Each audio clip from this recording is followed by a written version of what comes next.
ஆண்டவரும் இரட்சகருமாகிய இயேசு கிறிஸ்துவின் விலையேறப்பெற்ற நாமத்தினாலே உங்கள் யாவருக்கும் என் அன்பின் ஸ்தோத்திரத்தை இந்த காலை வேளையில் உங்களுக்கு தெரியப்படுத்துகிறேன். பரிசுத்த மார்க் எழுதின சுவிசேஷம் 8ஆம் அதிகாரம் 34வது வசனம். பின்பு அவர் ஜனங்களையும் தம்முடைய சீசர்களையும் தம்மிடத்தில் அழைத்து, ஒருவன் என் பின்னே வர விரும்பினால் அவன் தன்னைத்தான் வெறுத்து தன் சிலுவையை எடுத்துக்கொண்டு என்னை பின்பற்ற கடவன் என்று சொல்லி பார்க்கிறோம். கிறிஸ்துவுக்குள் அன்பான தேவனுடைய பிள்ளைகளை, இந்த உலகத்தில் வாழ்ந்து கொண்டிருக்கிற அநேகம் மனிதருடைய வாழ்க்கையிலே பலவிதமான தோல்விகளை ஒவ்வொரு நாட்களும் சந்தித்து கொண்டிருக்கிறார்கள். அதற்காக அவருடைய வாழ்க்கையில எல்லாம் முடிந்தது என்று சொல்லி அர்த்தமில்லை.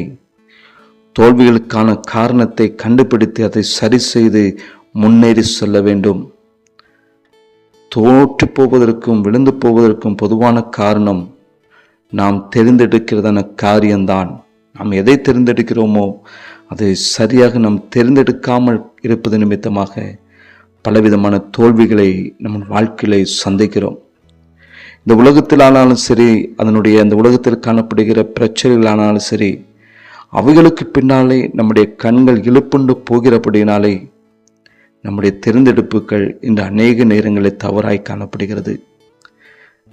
நாம் சிலுவையை சுமக்க வேண்டியவர்கள் என்பதை ஏன் அடிக்கடி நாட்களில் மறந்து விடுகிறோம்? சிலுவை வேண்டுமா, உலகம் வேண்டுமா என்று ஒரு கேள்வி எழுப்புகிறதான பொழுது நம்முடைய தெரிந்தெடுப்பு என்னவாய் காணப்படுகிறது?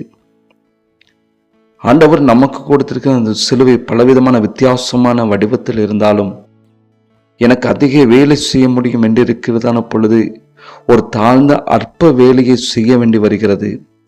ஒரு பயனும் உயர்வும் இல்லாத இடத்தில் பல வருடங்கள் வேலை செய்ய வேண்டியிருக்கும்.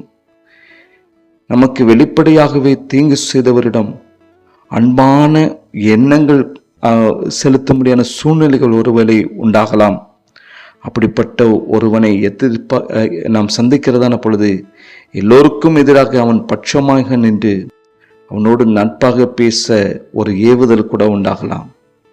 நியாயமாய் நமக்கு வர வேண்டிய சொத்தோ பதவியோ எதுவாக காணப்பட்டாலும் அதை அடுத்தவனுக்கு விட்டு கொடுக்க வேண்டிய ஒருவேளை அப்படிப்பட்ட சூழ்நிலைக்குள்ளாக தள்ளப்படலாம்.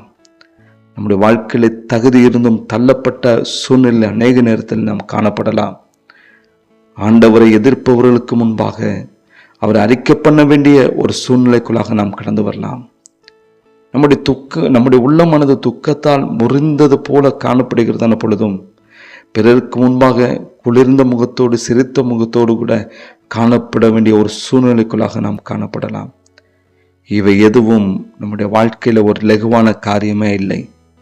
இவ்வாறு சிலுவையை சந்திக்கிறவர்களுக்கு கவர்மெண்ட் அம்மையார் என்கிறதான ஒரு தாயார் இவ்வாறாக ஒரு வார்த்தை எழுதினார்கள். நான் இஷ்டப்பட்டு சிலுவையை தெரிந்து கொள்ள மாட்டேன், ஆனால் சிலுவையை தூக்கி அடக்கமாய் என் தோள் மேல் வைத்து பொறுமையோடு கூட முறுமுறுப்பில்லாமல் அப்படிப்பட்ட ஆவியோடு கூட ஏற்றுக்கொள்ளும் போதுதான் என் இயேசு எனக்கு வெகு சமீபத்தில் இருக்கிறார் என்று சொல்லி அவர்கள் அழகாக எழுதினார்கள். எனக்கு அன்பான தேவனுடைய பிள்ளைகளை, சிலுவையை ஒதுக்கி அந்த வாழ்க்கையானது ஒரு சுகமான ஒரு வாழ்க்கையை நீங்கள் அனுபவிக்கலாம். ஆனால் அதில் நிச்சயம் வெற்றியை நீங்கள் காண மாட்டீர்கள். சிலுவை முதலில் தோல்வியின் அடையாளமாக இருந்தாலும் முடிவில் அதில் தருகிறதான வெற்றி எதிலும் கிடைக்கப் போவதும் கிடையாது. ஆகவே தேவனுடைய பிள்ளைகளை, உலகத்தையும் அதனுடைய இன்பங்களையும் பின்னாக தள்ளிவிட்டனவர்களாக கடினமானாலும் சிலுவையை புறக்கணிக்காமல் துக்கங்களையும் தோல்விகளையும் தான் நம்மை உரமேற்றி கொண்டு வளர செய்கிறது. எனவே இந்த வழியில் நடக்க நம்மை பரிபூர்ணமாய் அர்ப்பணிக்கிறதான பொழுது இந்த நாட்களில் சிலுவை வெற்றிகளை காணும்படியாய் பரிசுத்த ஆவியானவர் கிருபை செய்வார். ஜெபிக்கலாமா? அன்பின் நல்ல பிதாவே, இந்த காலை வேளைக்காக நாங்கள் உமக்கு நன்றி செலுத்துகிறப்பா. நீர் நியமித்துதான் அந்த சிலுவையை நாங்கள் ஒதுக்கி தள்ளிவிடாமல் பொறுமையோடு கூட தகுப்பனே அவைகளை சுமந்து கொண்டு உம்மண்டை கெட்டி சேர நாட்களை கிருபை தந்து வழி நடத்தும். யாவரையும் ஆசீர்வதியும். இயேசுவின் நாமத்தை ஜெபிக்கிற நல்ல பிதாவே. ஆமேன், ஆமேன்.